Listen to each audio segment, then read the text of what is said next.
Informasi kepolisian kita bahas bersama para narasumber yang sudah terhubung melalui Zoom. Ada Kepala Badan Reserse Kriminal periode 2008-2009, Komisaris Jenderal Purnawirawan Susno Duaji, dan juga ada Komisioner Komisi Kepolisian Nasional atau Kompolnas Yusuf Warshim. Pak Susno, Pak Yusuf, terima kasih sudah bergabung di NTV Prime. Selamat sore para pemirsa, Pak Yusuf. Selamat sore, iya, terima kasih. Saya ingin mulai dulu dari Pak Susno. Sepenting apa Pak sebenarnya Polri itu untuk direformasi sesegera mungkin? Iya, ini saya kira suatu hal yang bagus ya. Polri direformasi dan reposisi pada hasil daripada reformasi 1998. Kemudian lahirlah Undang-Undang tentang Kepolisian, Undang-Undang Nomor 2 Tahun 2022. Polri lepas dari TNI, Polri berarti tidak masuk di dalam angkatan bersenjata, jadi tidak militer, dia adalah sipil gitu, tunduk pada peradilan umum. Kemudian tidak di bawah Panglima TNI, langsung di bawah Presiden. Kemudian dengan adanya amandemen Undang-Undang Dasar tahun 1945, Polri masuk di dalam konstitusi, di dalam Undang-Undang Dasar. Kemudian dibentuk juga pengawas ya Pak Yusuf Warshim CS, yaitu sudah beberapa kali periode gitu. Ada pengawas luar yaitu Kompolnas yang dia tidak masuk di dalam struktur organisasi bukan under bawahnya Mabes Polri. Nah, terdiri beberapa unsur. Nah, seiring dengan kemajuan zaman, dengan perkembangan reformasi, perkembangan demokrasi, saya kira udah cukup lama ya. Dari reformasi sampai 98 sampai sekarang, ya sudah wajar gitu ya. Boleh dikatakan ya mungkin terlambat gitu ya. Tuntutan zaman terlambat untuk direformasi, terlambat juga untuk entah reposisi, entah apa, tergantung kehendak masyarakat gitu. Nah ini bagus gitu, asal nanti syaratnya tim yang dibentuk oleh Presiden adalah orang-orang yang memahami betul-betul bagaimana kepolisian, bagaimana mengawasi kepolisian, bagaimana rakyat menghendaki kepolisian. Nah itu kan kita seperti sekarang kita punya pengawas ini, kewalahan dia Pak Yusuf Warshim CS ini, Kompolnas ini. Nah mungkin nanti di Kompolnas diminta pendapatnya gimana sebaiknya polisi ke depan. Perundang-undangannya jelas yang harus dirubah mungkin undang-undangnya. Undang-Undang Nomor 2 Tahun 2022 yang sekarang sudah berumur 23 tahun. Kemudian situasi sekarang bagaimana dan sebagainya. Nah tentunya Polri berbeda dengan TNI karena Polri ini langsung berhadapan dengan masyarakat dan langsung menangkap, langsung bisa menahan dengan kewenangan undang-undangnya, langsung bisa menyita dan sebagainya dan sebagainya. Pak Susno, tim reformasi kepolisian, siapa saja pihak-pihak yang menurut Anda pantas untuk duduk di situ? Yang kita tidak ingin mereka bukan orang-orang yang paham betul akan arti atau fungsi Polri yang sesungguhnya. Iya, satu pertama dari unsur masyarakat ya, unsur masyarakat seperti Kompolnas ada unsur masyarakatnya. Masyarakat siapa? Masyarakat yang pengetahuannya mumpuni, yang menguasai betul bagaimana polisi di era modern, bagaimana polisi demokrasi. Nah yang kedua para pakar hukum, ketiga adalah orang-orang yang mengetahui masalah hak asasi manusia.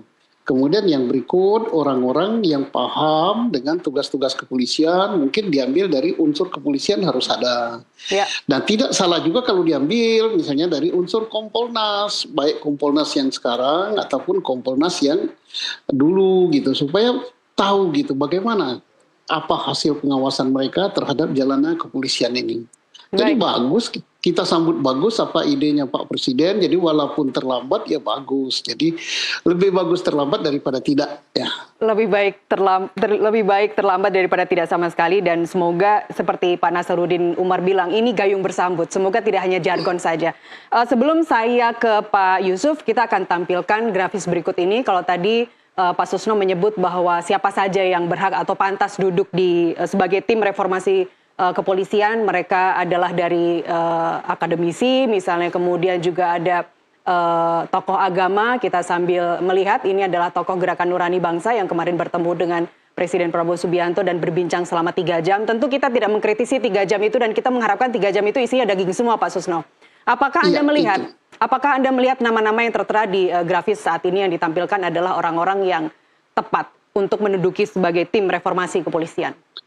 Ya salah satu, salah dua, atau salah empat di antara mereka saya kira bagus. Karena mereka kan ada tokoh agama, ada tokoh demokrasi di situ, walaupun mereka tergabung di dalam forum agama ya. Ada juga cendekiawan, dan timnya itu jangan hanya 2-3 orang, tidak salah itu kalau timnya mungkin berjumlah 20-an atau berapa. Tapi kan nanti ada yang kelompok membidangi masalah hukum, masalah organisasi, masalah HAM, dan sebagainya ya.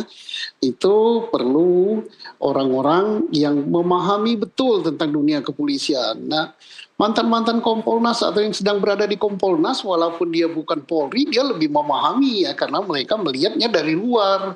Ya kalau saya sebagai polisi mungkin saya melihatnya dari kacamata dalam gitu. Tapi kan orang yang menghendaki polisi itu bukan orang dalam, tetapi masyarakat. Kalau saya orang dalam menghendaki polisi adalah polisi yang tidak bisa diawasi, polisi yang hebat dan sebagainya. Tapi Pak Yusuf itu orang luar, dia tahu dalamnya polisi, tahu kehendak orang luarnya polisi. Ya itu bagus. Orang-orang seperti itulah yang harus kita ambil gitu ya. Baik. Catatan Anda Pak Yusuf dari, kalau tadi baru saja kita sudah tampilkan nama-nama yang kemarin hadir, bicara langsung, berdialog langsung dengan Presiden Prabowo Subianto. Apa catatan Anda? Ada tokoh agama, ada filsuf, ada guru besar sosiologi Universitas Indonesia. Apa catatan Anda? Ya, tentu kalau kami ya Kompolnas tentu ketika ada kehendak dari Presiden ya tentu kita harus samina wa atokna, kan begitu.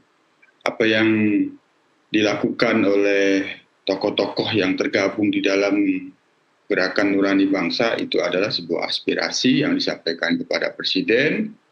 Ketika Presiden meresponnya tentu Presiden aspiratif, kan begitu. Nah, selanjutnya Kompolnas sendiri tentu menunggu dan memantau. Hanya yang kedua, kalau terkait dengan substansi ya sebenarnya saya juga bagian dari pelaku reformasi 1998. Polri yang pada saat ini adalah produk reformasi, anak kandung reformasi yang itu dilakukan melalui sebuah proses yang panjang. Ada TAP MPR pemisahan TNI Polri, yang itu bubarlah ABRI, yang pada waktu itu kan TNI dan Polri berada dalam ABRI. Ada TAP MPR itu yang mengawali reformasi. Baik. Baru kemudian ada TAP MPR tentang peran TNI dan Polri, masing-masing itu punya peran. Yang itu ya selanjutnya ada amandemen Undang-Undang Dasar 1945 yang salah satu yang dilakukan amandemen itu adalah yang saat ini ada di pasal 30. TNI bertugas di dalam pertahanan, Polri dalam tugas menjaga keamanan dan ketertiban masyarakat, melindungi, mengayomi dan melayani masyarakat. Pak Yusuf? Ya, jadi Pak Yusuf, Anda, mohon maaf saya potong.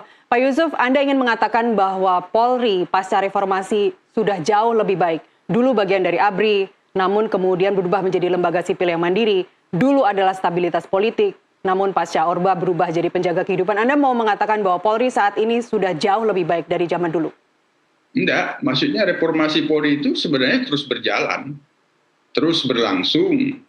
Yang diawali adanya reformasi struktural, yang kemudian ada reformasi instrumental, yang saat ini yang terus harus diakselerasi itu reformasi kultur. Saya dalam hal ini tentu karena saya sudah pernah menulis di media massa bahwa reformasi kultur itulah yang harus terus kita kawal, bagaimana kultur melindungi, mengayomi dan melayani masyarakat. Dalam hal ini akselerasi reformasi kultur itu diperlukan pada saat ini itu adalah peran pengawasan. Maka secara substansi Kompolnas sendiri karena tugasnya membantu Presiden di dalam menetapkan arah kebijakan Polri, Kompolnas telah pernah memberikan rekomendasi usulan arah kebijakan penguatan pengawasan, baik itu internal maupun pengawasan eksternal. Yang dalam hal ini ya Kompolnas diberikan penguatan untuk bisa mengawasi secara efektif agar reformasi kultur yang melindungi, mengayomi, melayani masyarakat itu benar-benar bisa diharapkan oleh masyarakat. Ya saat ini dan ke depan Polri yang sering sudah kami sampaikan harus benar-benar berada di masyarakat. Polri untuk masyarakat, Polri menggenggam hati masyarakat, apa yang diinginkan masyarakat itulah yang dilakukan oleh Polri. Nah, itu adalah reformasi kultur. Tapi tentu apabila nantinya akan dibentuk tim reformasi yang dimaksud oleh Bapak Presiden, ya tentu kita sami'na wa ta'na, apa yang menjadi usulan-usulan rekomendasi arah kebijakan Polri yang pernah kami sampaikan, tentu kami akan sampaikan kembali. Baik, pengawasan atau indikator yang digunakan sehingga pengawasannya bisa kita sebut indikator apa yang digunakan sehingga kita bisa menyebut bahwa pengawasannya optimal. Karena yang selama ini dilakukan Kompolnas kan pengawasan kinerja Polri. Tapi kemudian per hari Agustus kemarin kan kita sudah melihat dengan mata telanjang apa yang dilakukan, excessive abusive yang dilakukan oleh Polri.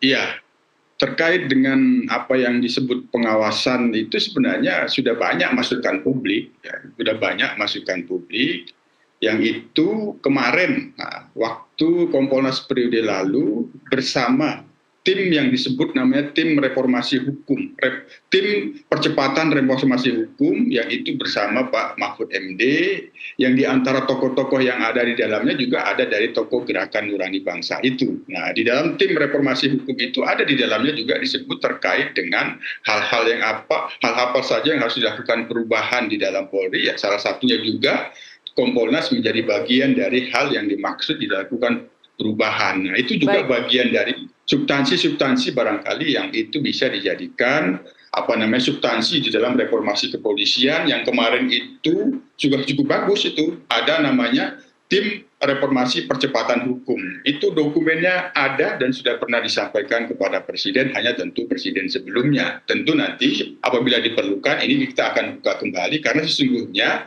tokoh yang diantaranya itu ada juga yang kemarin datang mengusulkan kepada Bapak Presiden.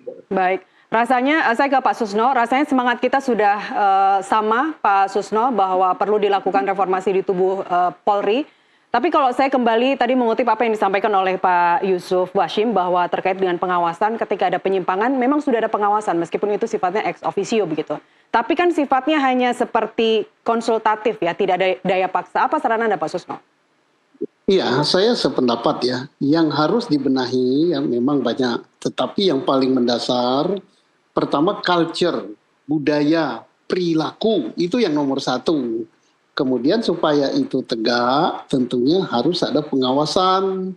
Pengawasan itu supaya jalan, harus ada kekuasaan pada pengawasan. Kalau pengawasan tidak diberi kekuasaan yang cukup, dia hanya kayak orang peninjau aja ya, pengamat, pengamat, tapi habis itu melaporkan. Tapi kita bisa lihat ya, maaf saja Pak Yusuf ya, Kompolnas itu kurang gigit gitu dalam pengawasan. Karena apa? Kekuasaannya sangat terbatas. Saya sependapat dengan Pak Yusuf bahwa pengawasan harus diberilah kewenangan yang cukup. Bila perlu pengawasan berhak untuk memeriksa. Nah ini memeriksa, kemudian menilai, kemudian mengusulkan.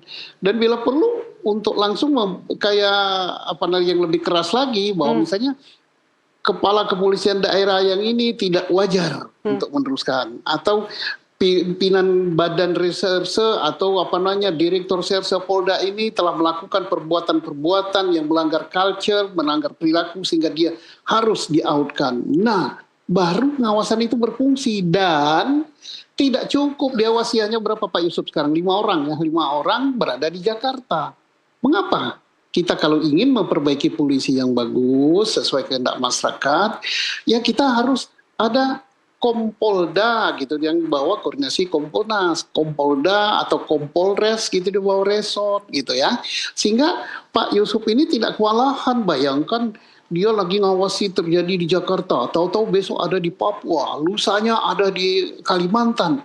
17.000 pulau kita ini, yang diawasi 450.000 orang. Nah hanya berlima, kemudian ya tidak kita berbicara masalah